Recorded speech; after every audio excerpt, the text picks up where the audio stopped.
got to use these tools himself, but he also brings other people in to do the same thing. Okay. So you can buy his books and his videos. You know, they're on. I don't know if they're on tape or CD or what they're on. Roy Underhill, Woodrat Shop. Okay, I'm gonna check it out. Probably I can find that on YouTube too, right? Yeah. Okay. He probably has some on YouTube. Okay.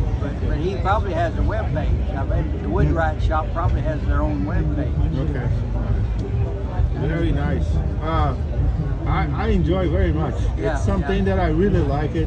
Yeah. Well, of course, it learn. doesn't matter what your cultural background is. Some version of these tools, you had to have them, before there was power tools. Yeah, absolutely.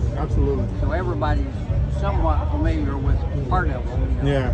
In my case, I came from Brazil. Yes. So some of them are very similar. Yes. And some a little bit different. Yeah. But like you said,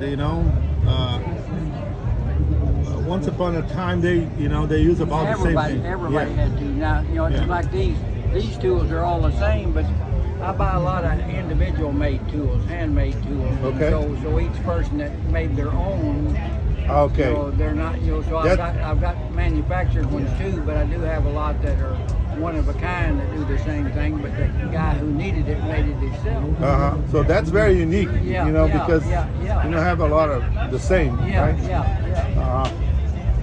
Very nice. And most of this shows, an awful lot of this I bought on eBay. It shows up. You have to know what you're looking at. And have some rough idea of the value, but if they want too much for it, just don't buy it. Yeah. Absolutely. Absolutely. And there are actually some good antique tool dealers on the internet. Yeah, if you know what you're looking for, you can find some really good ones. Yeah. Very good. I don't buy very often anymore, but I look every day for a few minutes to see if something shows up. So there's certain kind of tools. I buy a lot of these tools that cut tenons, or so wheelwrights too. Okay. So this is going to make a tenon, where the wagon wheel goes into the rim, or making a ladder where that plugs into the side of the ladder. So it's a hollow or a tenon cutter. So I look for those, and I've done it long enough. There's a lot of manufactured ones, but I know from looking over the years which ones don't show up very often. And once in a while, one shows up that's never showed up before, but I know what the tool in general is going to look like. So I know when one shows up. That's rare. And usually there's other people that know that that's rare too. So they're always looking for it. They'll have a hard time getting it. When they come online, they don't stay there for very long. Well, some of them do, but that's when they get the price up. Really high. This one, what do you use that for? You said to make is the hub wheel? Well, what it's going to do, it's going to make this end exactly that size. Okay. All right. But before you can use this tool, and this is the same thing. Okay. But this one's got it's cone shaped, so it can cut it down and make it fit when you start with a bigger piece. But it's going to end up doing the same thing. So just to fit right. And this is the same. This is the manufactured one, but it'll taper it and then it'll take it down to that size. All right. Yeah. Very nice. This one's the same thing, and that one's the same thing, and this one's the same thing. It's adjustable. Okay. So when these are manufactured, this is the 1860s manufactured one, and when you have to loosen these screws and turn this, and it'll open that up wider, so it'll make a bigger size. Okay. So if you're looking on the internet, that's a hollow auger. A hollow auger. Okay. Wheelwrights tool. All right. And I bet you I've got 30 versions of this thing. Wow. Because back when they had wooden wagon wheels, they had to wait to fix them. This is a manufactured one from the 1840s here, same tool. But you need this tool, the dowel pointer, and that tool together. Because this lets you start it into that one and make it small enough to start. To go in there. Essa ferramenta aqui, ó, começa com a madeira mais grossa, afina ela um pouco, para depois entrar aqui nesse buraco e fazer ela perfeita. Então uma ferramenta antes da outra. Very nice. right, thank you, sir. I appreciate it very much. Sure. Well, see, now here's another kind of neat thing. This is a handmade one that somebody made. It tapers it, and it'll make the tenon that long. Well, if you look at this is a manufactured tool. It's exactly the same thing. Yeah. It's exactly the same thing. Yeah, it's just a manufactured and yeah. smaller. And that one, he was able to make it bigger. Yeah. Very good. That's. But there's not, the only way you find any information right now about these wheelwrights tools is, if you subscribe to some tool collector's manual or magazine kind of thing. Nobody's really done a book on those things that explains to people what they are, but individual articles show up sometimes in collector's magazine. Really, if I see stuff like that on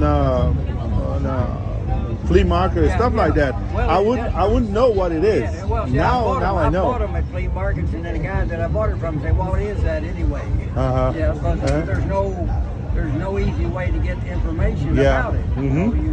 It's just a knowledge from one person to the other. You have to run across somebody that knows. That saw a book with a reference in it or that sort of thing. Yeah. But the reason I knew in the beginning, I bought a book on making chairs back in the 80s, is this kind of chair, post and run chair. And in the book it told you what hand tools you could use to do various things with. So then I went looking for those tools, and then I got my first. I actually found one pretty close to where I live. This manufactured one of these kind like of that. tools. Wow. And then I just started. Then as I'm going into antique mall or flea market or yard sale or whatever, if I'd see a different one, I'd just buy it because they weren't high. They weren't that expensive. But nobody knew what they were anyway. Yeah. That's really nice. But like I say, there's liable to be YouTube videos about look for wheelwrights tools. Wheelwrights tools. People that made wooden wagon wheels. Okay, I'll check that out. I bet you they're up. I bet they're on there. Yeah, that's not the variety of them, but there's still unusual ones that show up from time to time on eBay. Because they go all the way back to the real early 1800s. I'm gonna start to learn a little bit more about them because I got a pretty good amount of some old tools. Well, see, if you go to that Midwest Tool Collectors Association webpage, they'll lead you some literature that helps you identify old tools, various kinds of books, and they also had a magazine called the Chronicle. And these tool collectors all would write articles about various tools as long as they've been there, and you can buy the whole volume on a CD. Whole thing. I don't think it's too high. And there'll be individual articles about all these things. Very nice. The information's out there. You just have to search for it. Gonna check that out. But all right, thank you so much. Appreciate it very much. Ok, pessoal, você viu aí? Entrevista de primeira. Very nice. Beautiful tools. Let's take a look a little bit more.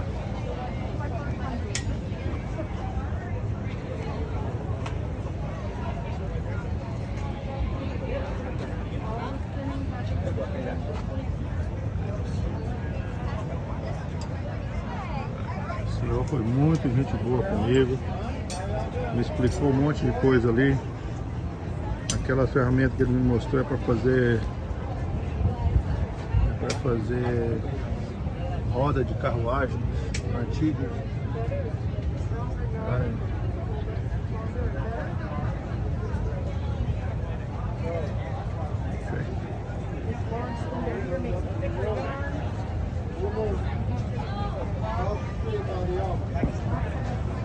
Isso aí, galera. Okay, everyone, thank you so much for watching. We'll see you later. Don't forget to subscribe and like the video. Isso aí, pessoal, não esquece de dar aquele like aí no vídeo.